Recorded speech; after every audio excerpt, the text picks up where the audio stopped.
नमस्कार दोस्तों, इन दिनों चुनाव प्रचार के दौरान शक्ति शब्द काफ़ी सुनाई दे रहा है।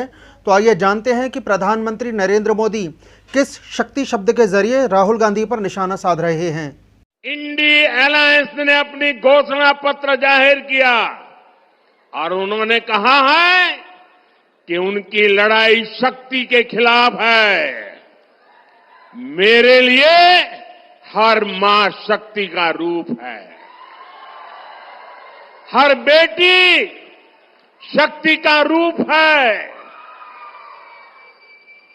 मैं भारत मां का पुजारी हूं और जिन्होंने कल शिवाजी पार्क में इंडी अलायंस ने अपना घोषणा पत्र शक्ति को खत्म करने के लिए किया है, मैं इस चुनौती को स्वीकार करता हूं और मैं इन शक्ति स्वरूपा माताओं बहनों की रक्षा के लिए जान की बाजी लगा दूंगा, जीवन खपा दूंगा। क्या भारत की धरती पर कोई शक्ति के विनाश की बात कर सकता है क्या? क्या शक्ति का विनाश हमें मंजूर है?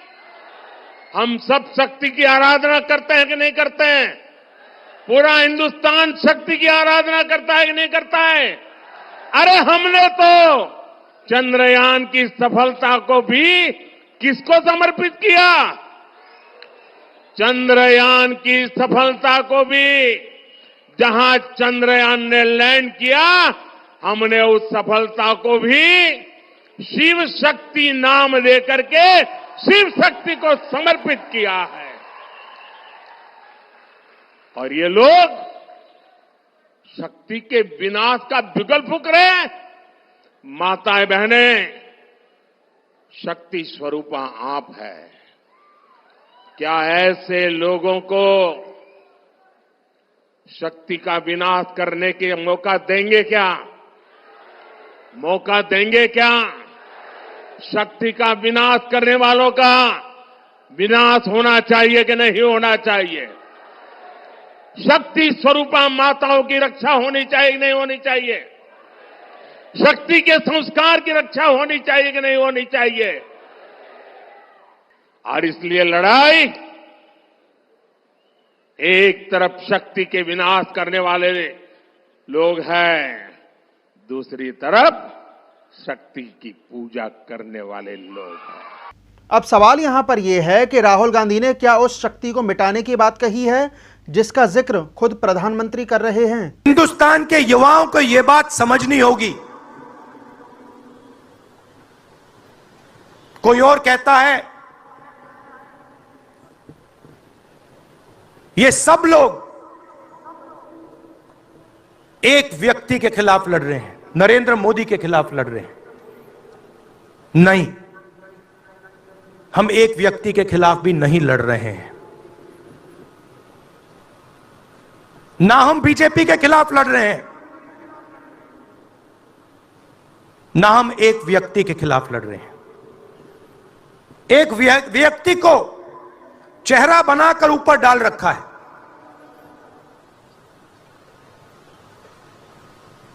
हिंदू धर्म में शक्ति शब्द होता है। हम शक्ति से लड़ रहे हैं, एक शक्ति से लड़ रहे हैं। अब सवाल उठता है वो शक्ति क्या है? जैसे किसी ने यहां कहा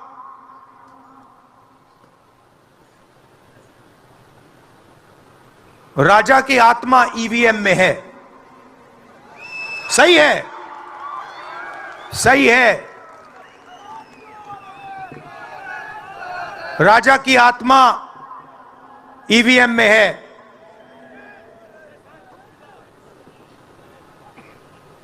हिंदुस्तान की हर संस्था में है, ईडी में है, सीबीआई में है, इनकम टैक्स डिपार्टमेंट में है। एक वरिष्ठ नेता, नाम नहीं लेना चाहता हूं, इसी प्रदेश के एक वरिष्ठ नेता कांग्रेस पार्टी को छोड़ते हैं और रो के कहते हैं, मेरी मां से रो के कहते हैं कि सोनिया जी मुझे शर्म आ रही है, मेरे में इन लोगों से, इस शक्ति से लड़ने की हिम्मत नहीं है, मैं जेल नहीं जाना चाहता हूं। और ये एक नहीं है, ऐसे हजारों लोग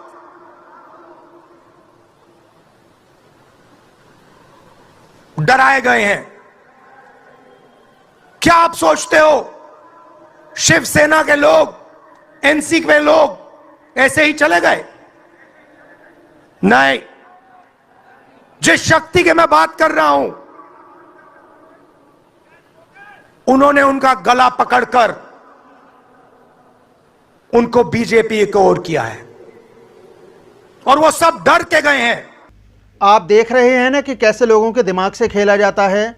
इस मुद्दे को बीजेपी बहुत जोर शोर से उठाती हुई नजर आ रही है। तो मैं ये कहना चाह रहा हूं, क्या मतलब है इसका? आज थोड़े हम गुस्से में हैं और बहुत सही रूप से गुस्से में हैं। देश गुस्से में है। राहुल गांधी क्या समझते हैं अपने आप को? हिंदू आस्था का इस तरह से वो अपमान करते रहेंगे, ये देश स्वीकार नहीं करेगा। शक्ति को क्या समझते हैं? भारत की नारी शक्ति है। या देवी सर्वभूतेषु शक्ति रूपेण संस्कृता नमस्तस्यै नमस्तस्यै नमस्तस्यै नमो नमः। ये देश की प्रेरणा है। आज प्रधानमंत्री जी ने पूरा दक्षिण भारत की सारी देवियों की चर्चा की है। माँ दुर्गा भी शक्ति हैं, माँ सरस्वती भी शक्ति हैं, माँ लक्ष्मी भी शक्ति हैं, महादेवी भी शक्ति हैं, कामरू कामाख्या भी शक्ति हैं। तो शक्ति तो हर जगह बैठी हुई है ना। तो इस हिंदू धर्म में आप शक्ति निकाल के इस शक्ति का हम विरोध कर रहे हैं। हम इस सोच पर अपनी टिप्पणी करना चाह रहे हैं। बात को काइंडली समझें आप। और फिर मैं यहीं पर आऊंगा, क्या राहुल गांधी किसी अन्य आस्था के मान बिंदुओं पर इस तरह से टिप्पणी कर सकते हैं? उनको करने दिया जाएगा क्या? और ये फिर राहुल गांधी में और स्टालिन में और उनके पुत्र में और मिस्टर ए राजा में कोई अंतर तो है नहीं ना। और जो वो बिहार के पूर्व शिक्षा मंत्री थे, उनका भी हाल वही था। कभी राहुल गांधी ने खुलकर इसका विरोध नहीं किया, कभी नहीं किया। एक प्रोफॉर्मा को टिप्पणी कर दी तो हम इसकी बहुत भर्त्सना करते हैं और देश इसका जवाब देगा। इस चुनाव में इसको हम जबरदस्त मुद्दा बनाएंगे। हम कहना चाहते हैं, जब लोकतांत्रिक प्रक्रिया चलती है तो देश की आस्था का सम्मान भी उस प्रक्रिया का एक अंग होता है। इस तरह से अगर आप देश की प्रमुख आस्था का अपमान करेंगे तो स्वाभाविक है ये विषय तो उठना चाहिए। क्यों नहीं उठना चाहिए? हिंदू आस्था का अपमान करना इन लोगों की फितरत हो गई है और ये सिर्फ वोट बैंक के लिए होता है। Denigrating and castigating Hindu gods, Hindu practices, Hindu ideals have become the biggest theme of the political campaign of the Congress party these days. And this we are saying with full sense of responsibility. अब इस पर क्या बात की जाए? राहुल गांधी ने जो कहा भी नहीं, प्रधानमंत्री उस मुद्दे को लगातार भुना रहे हैं। वैसे मौजूदा समय में बीजेपी को एक ऐसा मुद्दा मिल गया है जिस पर बेतुकी बिना सिर पैर की बहस जारी है। कल मुंबई में शिवाजी मैदान में इंडी अलायंस की तरफ से एक खुला ऐलान किया गया है। वो लोग हिंदू धर्म में समाहित शक्ति को समाप्त करना चाहते हैं।